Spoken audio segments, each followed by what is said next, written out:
যে কোনো সময় ধরেন কট খেয়ে যেতে পারি। পুরুষদের টাকা হয়ে যে নারীদের টাকা আসলে স্বামীর টাকা না। ডিভোর্সের সংখ্যাটা বেশি বেড়ে যাচ্ছে, হয়তো বা মানুষ এই কারণে ভরসা করতে পারে না। আমি অবশ্যই ওয়াইফের জন্য অবশ্যই চিন্তা করব।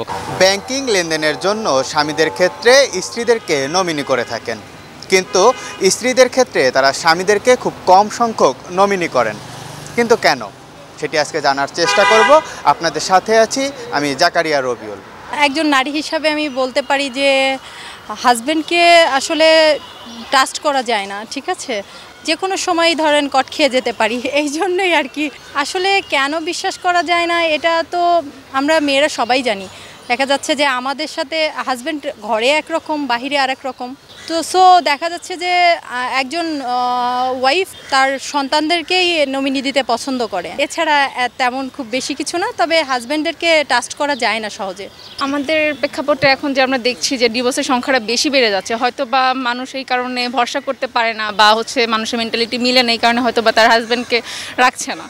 কারণ একটা নমিনি তো 5 বছর 3 বছরের নিচে তার হয় না। তো এই 5 বছর 3 বছর তার লাইফে অনেক কিছুই ঘটে যেতে পারে, হয়তো এই কারণে তারা রাখছে না। আমি অবশ্যই ওয়াইফের জন্য অবশ্যই চিন্তা করব, কারণ এখন একটা সংসার নতুন করে সৃষ্টি হয়েছে। বাট আগে আমার যে অ্যাকাউন্ট আছে সেখানে আমার মাকে করা আছে, ঠিক আছে? তো নতুন করে যদি করা হয় তাহলে অবশ্যই আমার ওয়াইফের নামে একটা অবশ্যই করতে চাই, এবং আমার একটা ইচ্ছা। নমিনিটা আমার বাবা নাকি আমার স্ত্রী।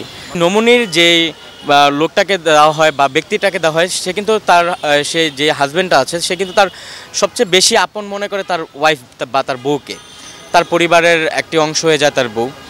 আসলে তাকে অনেক বিশ্বাসের উপরেই কিন্তু সে তার নমিনিটা দেওয়া হয়। কারণ একটা ছেলে চিন্তা করে যে আসলে আমি যদি মরে যাই তাহলে আমার ফ্যামিলি, আমার বাচ্চা সন্তান নিয়ে যাতে আমার বউ যাতে আমার বাচ্চাদেরকে দেখতে পারে, বা আমার যে অর্থ উপার্জনের টাকাটা রয়েছে সেটাতে তার বাকিটা জীবন যাতে চলে যায়। কিন্তু আসলে আমরা বেশিরভাগ ক্ষেত্রে দেখি, এমনকি বাংলাদেশের প্রেক্ষাপটে দেখি, আসলে মেয়েরা যারা রয়েছে বা নারীরা যারা রয়েছে তাদের প্রতি আমরা শ্রদ্ধাশীল। তাও বলতে হয় যে নারীরা আসলে কি কারণবশত যেন ছেলেদেরকে আসলে নমিনিটা করতে চায় না অধিকাংশে। প্রায় শতকরা যদি আপনি 90% ধরেন তাহলে হচ্ছে ছেলেরা এখানে রাইট, মেয়েরা আসলে 10 ভাগ হতে পারে। সেই 10 ভাগের মধ্যে আসলে কারা, যারা আসলে হাজব্যান্ডের প্রতি বেশি আত্মবিশ্বাস হয়ে থাকে, হাজব্যান্ডকে বিশ্বাস করে থাকে, সে তার হাজব্যান্ডই তার কাছে সব কিছু, তারা আসলে তাদেরকে নমিনি করে থাকে। কিন্তু 90% যে নারীরা রয়েছেন, যে মায়েরা রয়েছেন, তারা আসলে করতে চায় না হচ্ছে হয়তো তারা তাদের হাজব্যান্ডের উপরে ভরসা পাচ্ছে না, বা সে মনে করে যদি আমি আমার ব্যাংকের উপার্জিত টাকা যদি সেখানে রেখে দিই, আসলে কয়জন নারী বা কাজ করে।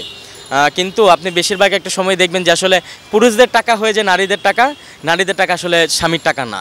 এখন যে সংখ্যান আমরা দেখছি বাংলাদেশে পরকীয়ার হার বাড়ছে, সেক্ষেত্রে আসলে সে যদি তার স্বামীর নামে নমিনি করে তাহলে তো আসলে সেটা সে করতে পারবে না। তখন হচ্ছে তারা ওই টাকাটা যাতে তারা নিতে পারে বা অন্য কোথাও যাতে শিফট হতে পারে, এর জন্য তারা আসলে ওই কাজটাই করে যে তাদের হাজব্যান্ড বা তাদের স্বামীকে তারা আসলে নমিনিটা করতে চায় না। কিন্তু ছেলেদের ক্ষেত্রে এটা আসলে কিন্তু ভিন্ন। ছেলেরা আপনি যদি পার্সেন্টেজ হিসাব করেন তাহলে 80% ছেলেরাই কিন্তু তাদের বোন নামই আসলে সেভিংস করে। এটা আমরা অনেক তথ্যমত্রে দেখেছি, অনেক জায়গায় দেখেছি। তো আসলে মেয়েদের ক্ষেত্রে আসলে আমরা এটা খুব কমই দেখতে পারি।